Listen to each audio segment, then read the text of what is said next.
May niluluto umanong pag-aaklas laban sa Administrasyong Marcos at ayon kay Senator Ping Lacson, mga retirado opisyal ng militar umano ang nasa likod nito.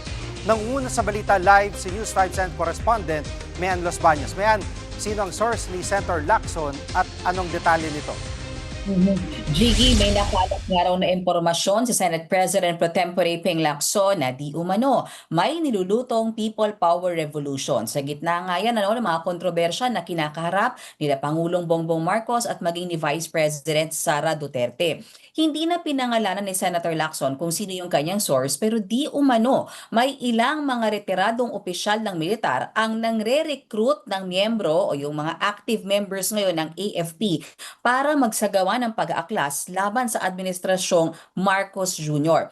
Pero Jiggy, naniniwala si Senator Lacson na hanggat nananatiling professional at tapat sa tungkulin ang AFP ay hindi magkakaroon ng junta o people power revolution. Samantala Jiggy, sa hanay naman ng PNP, sabi ni Senator Ping Lacson, wala siyang nakuhang impormasyon na nagkakaroon ng recruitment para sa isang people power revolution. Kung matatandaan natin Jiggy, malakas pa rin talaga yung contact ni Senator Lacson sa loob ng PNP, lalo't nagsilbi siyang dating PNP chief bago nga siya naging senador. Jiggy.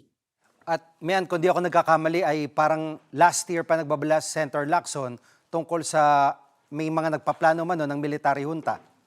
Tama ka, Jiggy. Around November 2025 nang sinabi rin sa isang interview ni Senator Ping Lacson na may nakuha rin siyang impormasyon na di umano may ilang grupo na nananawagan o ginagapang yung pagkakaroon ng military-backed reset o junta.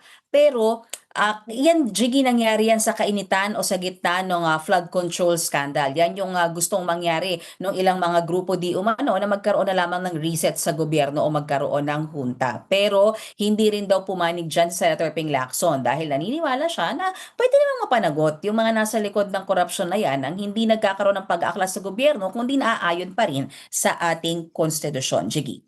Mian, anong sabi dito ng AFP at Malacanang? Hanggang ngayon, Jiggy, hinihintay natin yung response ng AFP. Hiningi na natin sila ng komento kaugnay dyan pero wala pa hanggang sa ngayon. Pero ang palasyo meron ng reaksyon dyan at hindi sila natitinag. Jiggy, sabi ni Palace Press Officer Yuse Claire Castro, hindi na bago yung mga ganyang balak-balakin o yung mga bang gumagapang para sa People Power Revolution. Pero kung sakasakaling totoo daw, bahala na daw yung ating mga ahensya ng gobyerno na mag-imbestiga o yung law enforcement agencies na mag-imbestiga kaugnay niyan. Narito ang bahagi ng pahayag ni Yuse Claire Castro. Pakinggan natin, Jiggy. Hindi, unang-una po, kung ito po ay mapapatunayan dahil si Senator Lacson naman ay hindi natin matatawaran kapag nagsalita ito. Ito'y may resibo. So muli, ang mga investigating bodies natin, hindi na po kayo kailangang utusan. Gawin nyo na pong mag-imbestiga.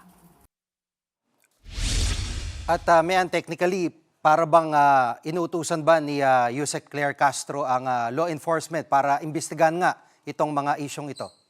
Jiggy, they don't take it lightly. Alam natin yan sa Malacanang. Talagang sineseryoso nila yung usap-usapin, lalo pag isinasa publiko na, yung pag-encourage ng pag-aaklas. Sa katunayan, Jiggy, kung maalala natin, nitong nakaraang Enero lang, isang retired AFP Major General ang sinampahan ng kaso ng inciting to sedition dahil sa pag-uudyok nga ng pag-aaklas. Yan si AFP Major General Romeo Poquis na inaresto, pero pinayagan din naman siya na magpiyansa. Jiggy, kung usap-usapan lang naman kasi, ugong-ugong naman ng People Power Revolution o junta, that remains to be proven, di ba? Pero iba na talagang usapan kapag isinasa publiko yung panawagan ng pag-aklas dahil Jiggy, alam naman natin, bawal na yan sa batas. At yan muna ang latest, Jiggy. Balik sa'yo.